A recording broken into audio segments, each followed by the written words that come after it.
जय श्री हरि। ओम नमो भगवते वासुदेवाय। आज हम पद्मा एकादशी व्रत कथा का श्रवण करेंगे, जिसे हम जल झूलनी एकादशी और परिवर्तनी एकादशी के नाम से भी जानते हैं। भगवान विष्णु जो आषाढ़ माह में शेष शैया पर निद्रा मग्न हो जाते हैं, वो भादों की शुक्ल पक्ष की एकादशी को करवट बदलते हैं।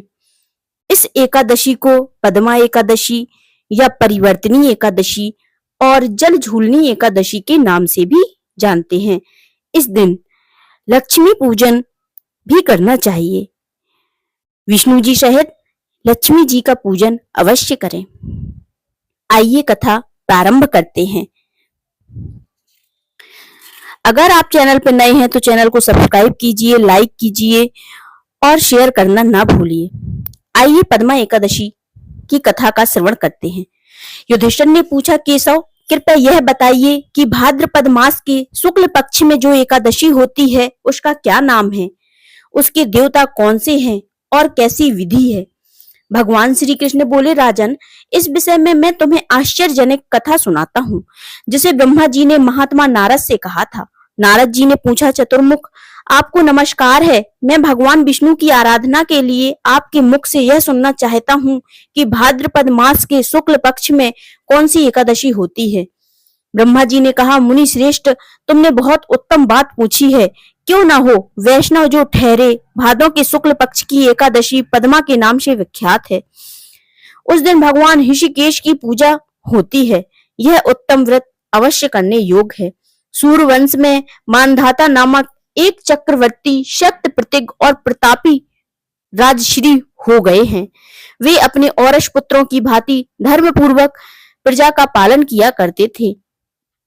उनके राज्य में अकाल नहीं पड़ता था, मानसिक चिंताएं नहीं सताती थीं और व्याधियों का प्रकोप भी नहीं होता था।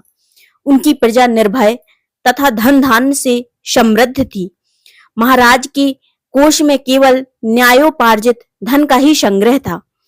उनके राज्य में समस्त वर्णों और आश्रमों के लोग अपने अपने धर्म में लगे रहते थे। मानधाता के राज्य की भूमि कामधेनु के समान फल देने वाली थी। उनके राज्य काल में प्रजा को बहुत सुख प्राप्त होता था। एक समय किसी कर्म का फल भोग प्राप्त होने पर राजा के राज्य में 3 वर्षों तक वर्षा नहीं हुई। इससे उनकी प्रजा भूख से पीड़ित हो नष्ट होने लगी। तब संपूर्ण प्रजा ने महाराज के पास आकर इस प्रकार कहा। प्रजा बोली, नृपश्रेष्ठ, आपको प्रजा की बात सुननी चाहिए। पुराणों में मनीषी पुरुषों ने जल को नार कहा है। वह नार ही भगवान का अयन निवास स्थान है, इसलिए वे नारायण कहलाते हैं। नारायण स्वरूप भगवान विष्णु सर्वत्र व्यापक रूप में विराजमान हैं। वे ही मेघ स्वरूप होकर वर्षा करते हैं। वर्षा से अन्न पैदा होता है और अन्न से प्रजा जीवित धारण करती है। नृपश्रेष्ठ, इस समय अन्न के बिना प्रजा का नाश हो रहा है, अतः ऐसा कोई उपाय कीजिए जिससे हमारे योगक्षेम का निर्वाह हो। राजा ने कहा, आप लोगों का कथन सत्य है, क्योंकि अन्न को ब्रह्मा कहा गया है। अन्न से प्राणी उत्पन्न होते हैं और अन्न से ही जगत जीवन धारण करता है। लोक में बहुधा ऐसा सुना जाता है तथा पुराण में भी बहुत विस्तार के साथ ऐसा वर्णन है कि राजाओं के अत्याचार से प्रजा को पीड़ा होती थी। किंतु जब मैं बुद्धि से विचार करता हूँ तो मुझे अपना किया हुआ कोई अपराध नहीं दिखाई देता। फिर भी मैं प्रजा का हित करने के लिए पूर्ण प्रयत्न करूंगा। ऐसा निश्चय करके राजा मानधाता इन्हीं गिने व्यक्तियों को साथ ले विधाता को प्रणाम करके सघन वन की ओर चल दिए। वहां जाकर मुख्य मुनियों और तपस्वियों के आश्रम पर घूमते फिरे। एक दिन उन्हें ब्रह्मपुत्र अंगिरा ऋषि के दर्शन हुए। उन पर दृष्टि पड़ते ही राजा हर्ष में भरकर अपने वाहन से उतर पड़े और इंद्रियों को वश में रखते हुए दोनों हाथ जोड़कर उन्होंने मुनि के चरणों में प्रणाम किया। मुनि ने भी स्वास्थ्य कहकर राजा का अभिनंदन किया और उनके राज्य के 7 अंगों की कुशलता पूछी। राजा ने अपनी कुशलता बताकर मुनि के स्वास्थ्य का समाचार पूछा।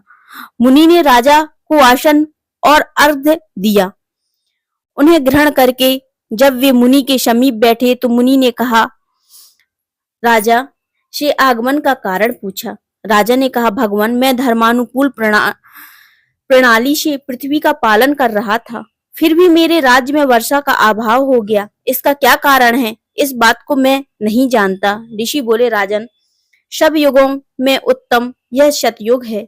इसमें सब लोग परमात्मा के चिंतन में लगे रहते हैं तथा इस समय धर्म अपने चारों चरणों से युक्त होता है। इस युग में केवल ब्राह्मण ही तपस्वी होते हैं, दूसरे लोग नहीं। किंतु महाराज, तुम्हारे राज्य में एक शूद्र तपस्या करता है, इसी कारण मेघ पानी नहीं बरसाते। तुम इसके प्रतिकार का यत्न करो, जिससे यह अनावृष्टि का दोष शांत हो जाए। राजा ने कहा, मुनिवर, एक तो वह तपस्या में लगा है और दूसरे वह निरपराध है, अतः मैं उसका अनिष्ट नहीं करूंगा। आप उक्त दोष को शांत करने वाले किसी धर्म का उपदेश कीजिए। ऋषि बोले, राजन, यदि ऐसी बात है तो एकादशी का व्रत करो।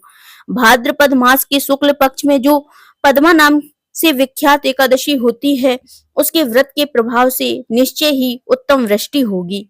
नरेश, तुम अपनी प्रजा और परिजनों के साथ इसका व्रत करो।